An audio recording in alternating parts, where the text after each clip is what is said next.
Absolutely beautiful. Absolutely beautiful. Good morning.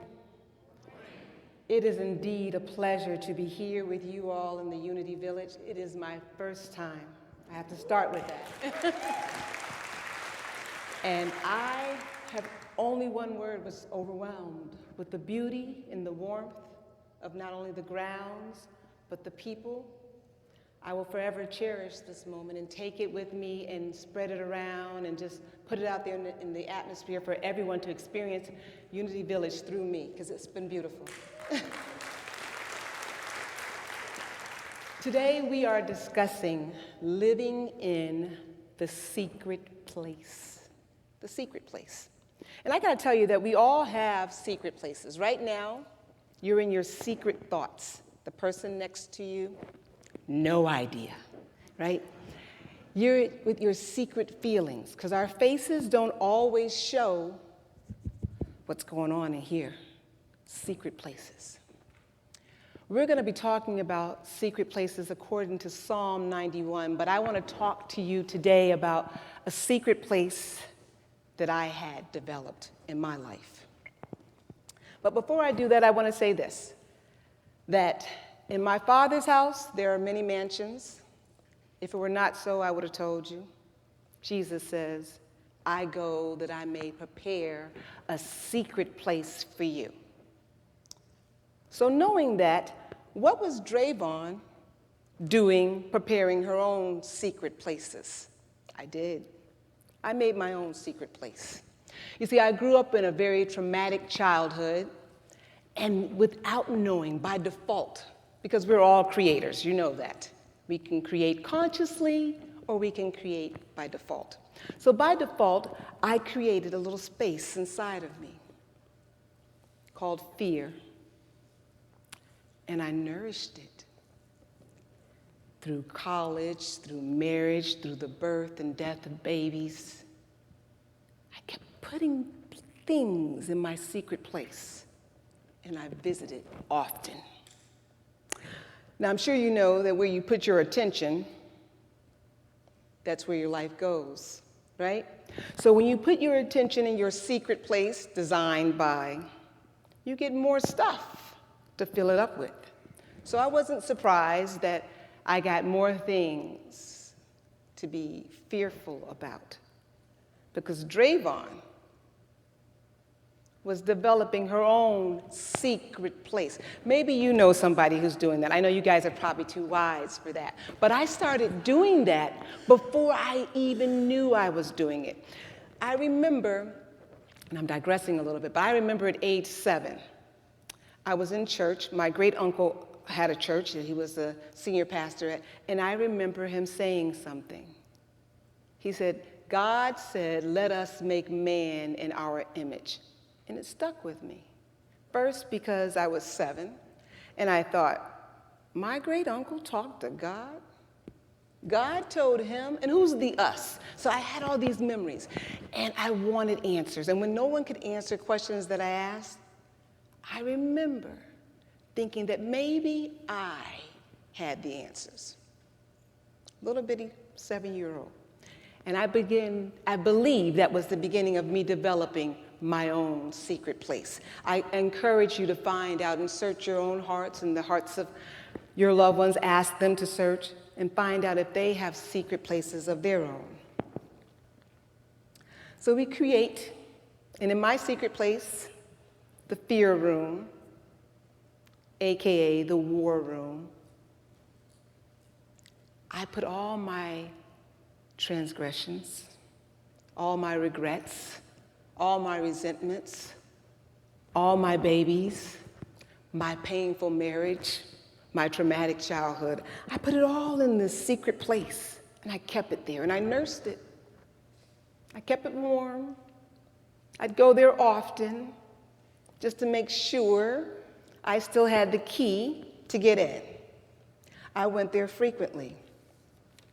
Until one day, and I can't tell you when or what prompted this, because I have been studying peace, the concept that I call peace, since the age 17. Studying it, reading about it, writing about it. But one day, something happened And I realized that I was doing a job without protection. I was walking without protection. You see, I believe something that's true. Einstein said that we have to make a decision every day. Do I live in a peaceful world, a loving world, or do I live in a world amongst enemies? I had decided in my head that I lived in a peaceful world. And if anything non-loving happened, I had a place for it, my secret place. The mistake that I was making was that I didn't realize that I was growing a tree in here, and it was branching out. It was an oak tree, a big, strong, fearful oak tree. I was growing it because I took anything from everywhere and I stuffed it in here when it didn't fit my image of peaceful and loving. I didn't surrender it. Perhaps you know somebody like that. So I got enlightened. And I want to tell you a practice. I want to start and I want to read something to you. And it's Psalm 91. I'm going to read it in the first person, not the third person, because I read it every day in the first person. I would do it by memory, but I don't want to embarrass myself and miss a verse. So here we are, Psalm 91. I will say of the Lord, He that dwelleth in the secret place of the Most High, I that dwelleth in the secret place of the Most High, shall abide under the shadow of the Almighty. I will say of the Lord, He is my refuge, my fortress, my God. In Him will I trust. Surely God will deliver me from the snare of the fowler and from the noisome pestilence. God shall cover me with His feathers, and under His wings shall I trust. God's truth shall be my shield and buckler. I shall not be afraid of the terror by night, nor for the arrow that flieth by day, nor for the pestilence that walketh in darkness, nor for the destruction that wasteth at noonday. 1,000 shall fall at my side, 10,000 at my right hand, but it shall not come near me. For only with my eyes shall I behold and see the reward of the wicked, because I have made the Lord, which is my refuge, even the Most High, my habitation. There shall no evil befall me, neither shall any plague come near my dwelling. For God shall give His angels charge over me, to keep me in all my ways. They shall bear me up in their hands, lest I dash my foot against a stone. And I shall tread upon the lion and the adder. The young lion and the dragon shall I trample under feet. Because I have set my love upon God. Therefore will God deliver me and set me on high. Because I have known God's name, I shall call upon God, and He will answer me. God will be with me in trouble. God will deliver me and honor me. With long life will God satisfy me and show me His salvation. The secret place where I am protected. In my Father's house, there are many mansions. If it were not so, I would have told you, says Jesus. I go and prepare a secret place for you. When I finally got an understanding, I'd read that many times and just, I don't know, enlightened on this particular day, I understood something. That in a secret place, there weren't all the things that I had put in my place. There was no fear. There was no pestilence. It says that. No diabetes, no high blood pressure, no autoimmune diseases, no cancer. Not in the secret place. There's no job loss, loss of babies, divorce, infidelity. Not in the secret place. No bankruptcies, not in the secret place. So what was Dravon doing developing her own place by default? You see, by default, I was a creator. I'm called to create consciously from the secret place, just like you. Today, we're talking about this secret place, and I know that God has prepared a place inside each and every one of us that we can go to. There, in my Father's house, there are many mansions. Inside this house where we host the image of God, each and every one of us. The same image of God, the same source connects us. Inside of this place, there are many mansions. Imagine that. We can open any door that we want to. Who wouldn't want to open the door to the secret place of protection? Who wouldn't want that? Of course, we would all want that. Here is the thing that I believe that kept me from opening that door. And maybe, just maybe, you'll know someone that you can share this with. My past, I felt my emotions because I felt fear. Maybe my faith wasn't strong enough. You only need two things to enter the secret place, and it's revealed in verse 2, where it says, I will say of the Lord, using one of the most powerful tools of creation that we have, the tongue, right? It kills and resurrects, it kills and resurrects all day long. So when we use our tongue and say of the Lord, He is my refuge, my fortress, we've just opened a door to protection. And then when we say it with belief, in Him will I trust. Magic. We open the door to the room of the secret place. When I did that, it was 2015 maybe when I got a clear understanding that I was operating from this secret place. I wrote a book called Freedom is Your Birthright, which talked about all the practices that I had been doing all the years of my life since age 17 and the things that I knew when I started reading and studying and reading and studying without opening the door. It was here, it was sort of here, but I was opening the door that Dravon had created. I wrote this book, Freedom is Your Birthright, because I wanted people to understand that emotions are like rainbows. We got a lot of them, and they serve a purpose. They can't keep you from entering the secret place.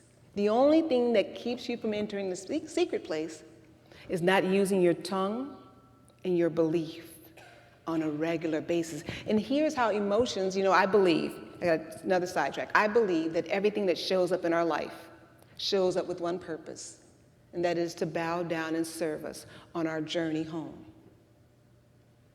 Whatever we want to create, we can use whatever shows up. We're going to be talking later on today about stress, rethinking stress, the untapped resource. It's shown up. It has a purpose. It can be used by those who love the Lord to create on purpose, consciously, not by default. So, whatever emotion shows up,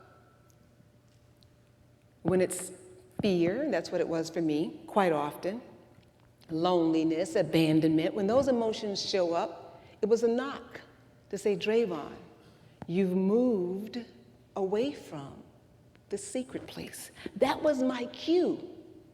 That was my cue. I'm an actress. I've been on HBO. I've been a lot of places. I understand a cue. Cue line, a mark. I didn't get the knock. I didn't understand the knock. When fear arises, that's the knock at the door that says, you've stepped away from the secret place. That's my cue. I read a book by Joyce. I can't remember her last name now. I think it's Ruth. And she tells this story about these chickens, baby chicks, actually. She said a hen had these chicks in a farmyard. And the chicks were all spread around the farmyard, and I'm from Chicago, so if I get any farm terminology mixed up, forgive me, charge it to my head and not my heart. But all these chicks were spread out in this farmyard, and the hen was in place. And the hen noticed darkness in the sky. There was a hawk flying. She immediately made a cry out, a sound, a warning cry. And all of the chicks from all over the yard rushed back to the hen. And she spread her feathers. And they came, and they were there. She covered them with her feathers. And the hawk retreated, because the hawk knew something that the enemy knows, that in order to get to those baby chicks, it would have to go through the hen. Psalm 91 says that God will cover us with his feathers. We're scattered sometimes in our thought processes. Things are happening in the life of each and every one of us. We get scattered, we get distracted. But the word says that my sheep know my voice. When those emotions rise up, it's a knock at the door. Come back. God has not left. His protective wings are still there. His protective feathers are still there. Come back. Gather under the shadow of the Almighty. Anything that wants to attack will have to go through God. And I think we all know how that's going to go, right? We already know how that's going to go. It's not going to be able to attack, right? Though we walk through the shadow of the valley of death. It'll just be a shadow. It won't have serious power to destroy. So there in the secret place, we are free to build and create. From there we can create. You can't build a fear room when you're in the secret place. You can build some awesome things when you're in the secret place. I've been doing work, consciousness work, for many, many years, still with this secret place that Dravon had built. When I consciously started creating while under the feathers and the protective wings of our God, things started to move in my life that I thought were insurmountable. Peace. Peace. I run an organization called Everyday Peace with Dr. Dravon James, where we define peace as wholeness, completeness, nothing missing, nothing broken, totality. When I started running that organization from this place of protection, miraculous things started happening. I'd moved out of the room, the mansion that I had created and built and plastered all sorts of dangerous things in there. I moved out of that room. And when I moved out of that room into the secret place of the Most High, our God dismantled the room so that it wouldn't exist anymore.